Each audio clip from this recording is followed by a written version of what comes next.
अस्सलाम वालेकुम नाज़रीन, एक नई वीडियो में हुई शामदीद। आज की वीडियो में आपको बताऊंगी कि आपने गाजर का मुरब्बा घर में कैसे बनाना है और लंबे अरसे के लिए आप इसको बना के महफूज कैसे कर सकते हैं। गाजर के मुरब्बे का इस्तेमाल ऐसे लोग ज़रूर करें जिन लोगों को के जिस्म में खून की कमी होती है, और अगर आपके आई साइट से रिलेटेड काफ़ी मसाइल हैं, आपकी नज़र की कमज़ोरी का आपको काफ़ी मसला है, तो ऐसी कंडीशन में भी अगर आप इसका इस्तेमाल करते हैं तो इससे आपको बहुत अच्छे रिजल्ट्स मिलते हैं। इसको बनाने के लिए सबसे पहले मैंने लिए हैं 500 ग्राम के करीब गाजरें। आधा किलो के करीब मेरे पास गाजरें हैं। अगर आपके पास आधा किलो के करीब गाजरें हैं तो 300 ग्राम आपने चीनी का इस्तेमाल करना है। तकरीबन 1.5 कप के करीब आपके पास चीनी होनी चाहिए। 1.5 कप चीनी लेने के बाद हमने क्या करना है कि गाजरों को अच्छे तरीके से धोने के बाद आपने क्या करना है कि छील लिया, और उसके बाद आपने इस तरीके से छोटे पीसेस में इसको कट कर लेना है, कुछ इस तरह। और इतने साइज़ की ही आप गाजर का इस्तेमाल करें, इससे बड़े साइज़ हमने नहीं बनाना होता। बहुत ज़्यादा मोटे साइज़ की गाजर हमने नहीं लेनी।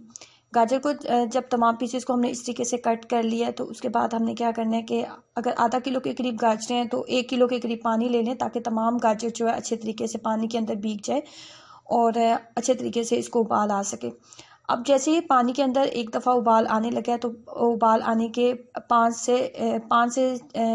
से 5 मिनट आपने इसको मज़ीद पकाना होता है, इससे ज़्यादा नहीं पकाना। गाजर को बहुत ज़्यादा कुक हमने नहीं करना, 3 से 5 मिनट काफ़ी होंगे। उसके बाद फ्लेम को हम बंद कर देंगे। टाइम आप नोट कर लें, जैसे इसके अंदर बबल्स बनने लगे हैं तो 3 से 5 मिनट ही हम इसको रखेंगे, इससे ज़्यादा टाइम हम इसको नहीं देंगे। गाजर को हमने बहुत ज़्यादा देर पानी के अंदर नहीं रखना, गाजर को बहुत ज़्यादा कुक हमने नहीं करना। उसके बाद मैंने इसको स्टेन कर लिया। स्टेन करने के बाद अब इसको खुली हवा में कम से कम आधा घंटे के लिए इसको रख दें, ताकि इसके अंदर जितना भी पानी है वो भी निकल जाए और गाजर का जो टेम्परेचर है वो बिल्कुल नॉर्मल हो जाए।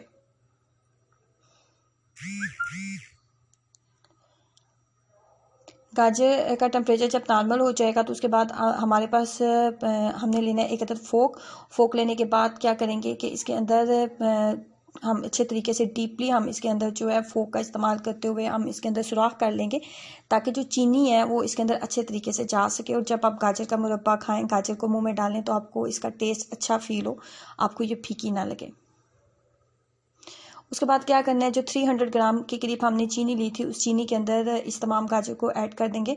3 से 4 घंटे के लिए आप इसको चीनी के अंदर छोड़ दें। अगर आपके पास थोड़ा टाइम है, आप थोड़ा सा वेट कर सकते हैं, तो एक रात आप इसको ज़रूर दें कि ये चीनी के अंदर रहे। जितना ज़्यादा ये चीनी के अंदर रहेगी तो गाजर के अंदर जितना पानी होगा वो रिलीज़ हो जाएगा, और शीरे को पकाने के लिए हमें ज़्यादा पानी को डालने की ज़रूरत नहीं पड़ेगी, ज़्यादा मेहनत नहीं करनी पड़ेगी। गाजर का ही जो पानी होगा उसी के अंदर ही हम शीरे को पका लेंगे।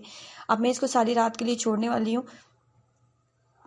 उसके बाद आप सेकंड डे आप देख सकते हो कम से कम 12 घंटे इसको गुजर चुके हैं, और 12 घंटे के बाद ये कुछ इस कंडीशन में हमारे पास तैयार हो चुका है। मैंने इसके अंदर पानी बिल्कुल भी ऐड नहीं किया, जो गाजर का पानी था वही पानी इसके अंदर है। और ये अब शीरे को पकाने के लिए हमें मज़ीद किसी पानी को डालने की ज़रूरत नहीं है, ना ही बहुत ज़्यादा टाइम लगेगा हमें इसको पकाने के लिए। ये सबसे आसान और सादा तरीका है कि आप शीरे के अंदर कोई भी मुरब्बा अगर बनाना चाहते हैं तो इसी तरीके से आप बनाएंगे तो शॉर्ट टाइम में आप इसको बना सकते हैं। पानी में वगैरह मैंने कुछ भी नहीं डाला, सिर्फ फ्लेम के ऊपर आग के ऊपर इसको रख देंगे। उसके बाद मीडियम फ्लेम के ऊपर इतनी देर तक शीरे को पकाएंगे कि शीरा जो है उसके अंदर एक तार सी बनना शुरू हो जाए, या आपके हाथ के अंदर ऊपर जो है चिपकना शुरू हो जाए, कुछ इस तरह। बहुत ज़्यादा देर आपने इसको नहीं पकाना, और शीरे को बहुत ज़्यादा गाढ़ा हमने बिल्कुल नहीं करना होता। शीरा जो है, ये गाजर का मुरब्बा जो है फाइनली रेडी हो चुका है। अब थोड़ा वेट करेंगे कि शीरा और गाजर जो है थोड़ी नॉर्मल टेम्परेचर में आ जाए। जब दोनों चीज़ें नॉर्मल टेम्परेचर में आ गई हैं तो उसके बाद लंबे अरसे के लिए अगर आप महफूज करना चाहते हैं तो इसके अंदर खटास को थोड़ा सा डाल दिया जाता है, लेमन को थोड़ा सा डाल दिया जाता है। लेमन का डालने का फ़ायदा ये होता है कि आपने जब लेमन इसके अंदर डाल देंगे तो ये 6 मंथ तक भी ख़राब नहीं होगा, ये काफ़ी लंबा अरसा आपका चल जाएगा। लेकिन आप इसको फ्रिज में रखें, फ्रिज से बाहर ना इसको रखें, और इसको रूम टेम्परेचर पे आप ना रखें, फ्रिज में रखेंगे तो ये लंबा अरसा चल जाएगा। ज़रूर ट्राई कीजिएगा और अपना एक्सपीरियंस मेरे साथ ज़रूर शेयर करें। वीडियो को लाइक करना और चैनल को सब्सक्राइब करना मत भूलें। अल्लाह हाफिज़।